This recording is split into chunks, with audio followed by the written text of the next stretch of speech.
Hey YouTube, it's Roman, and today I want to talk about building simple web applications in Python using Streamlit. Now, Streamlit is an incredibly easy way to set up some interactivity with your Python applications. You're not going to be building necessarily a full-fledged web application with, tons of get and post requests. If you're interested in doing that, you can check out some of my other tutorials where you would really want to use Flask or Django for that. But today I want to illustrate what Streamlit can do. We're going to be using the best quantitative finance Python package out there, Qfin. I perhaps may be a little biased, but nevertheless, you're going to want to run a pip install Qfin and then a pip install Streamlit. And then after you install those, you can boot up your favorite text editor, and then we can go ahead and get started. All right, so we're going to start by importing some packages. We're going to import pandas as PD, import Streamlit as ST, and then we're going to import geometric Brownian motion from Qfin. So we'll say from qfin.simulations import geometric Brownian motion. Our goal here is going to be to visualize these geometric Brownian motion sample paths.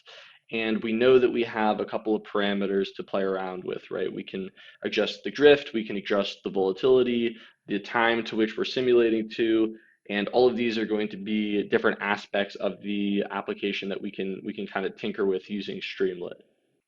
Let's get to the part that everyone wants to see. How do we actually use Streamlit? Well, instead of going through all of these hoops to try to figure out the callbacks here, the callbacks there, we're just going to very simply say with st.echo code location is equal to below. And here we can place all of our Streamlit widgets. So for example, we're going to want to adjust the initial stock price of geometric Brownian motion. So I'm going to create a Streamlit slider. So s is equal to st.slider. We're going to name it. So we'll say the label for the slider is going to be initial stock price. And then we got to pass some parameters to the slider. So we're going to say the minimum value for the slider is going to be 0. We'll say the max is going to be 100. We'll say we're going to start at 50 and we'll increment by 5. So that is the structure for a slider. And then you can just go ahead and rinse and repeat with all of the parameters of geometric Brownian motion. And I'm going to save you me coding that. So there we go. Okay, so we have all of our parameters to geometric Brownian motion.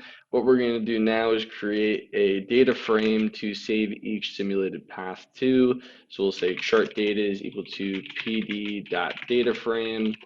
And now we actually got to run the simulation. So we'll do for I in range n. We're doing n simulations.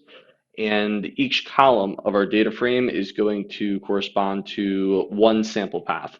So we'll say chart data str I is equal to geometric Brownian motion. We'll pass the stock price, mu divided by 100, sigma divided by 100. Remember, Qfin expects things quoted in percentages.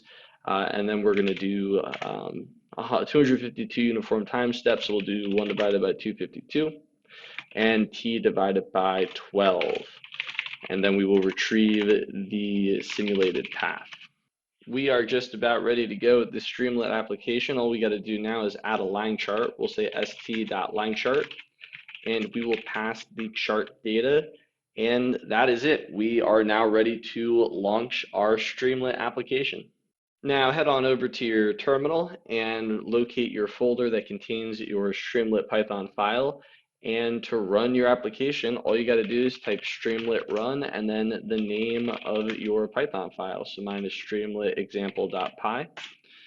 It's going to host it for you, and boom, there we go. We have our fully functioning application for geometric Brownian motion. It's that easy. In a handful of lines of code, we have a pretty cool app where we can play with the geometric Brownian motion simulation. We can increase the volatility, we can increase the drift, we can increase the time horizon we're simulating to, maybe decrease the volatility so we could better see that drift.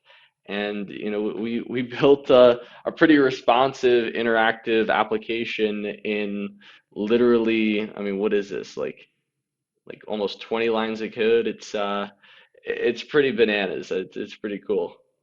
So I hope you enjoyed this quick Python tutorial. I plan on doing more Python videos in the future, sort of mixed in with the mathematical finance and other quant topics. So, feel free to drop a comment below to let me know what you'd like to see in future videos. I'd like to do more artificial intelligence, more machine learning, more big data topics. If that's something that you're interested in seeing, like I said, drop a comment for suggestions for future videos. If you want me to break down certain topics, I'd be more than happy to do so. Shoot me an email if you have any specific questions. But other than that, thank you so much for watching, and I will see you in the next video.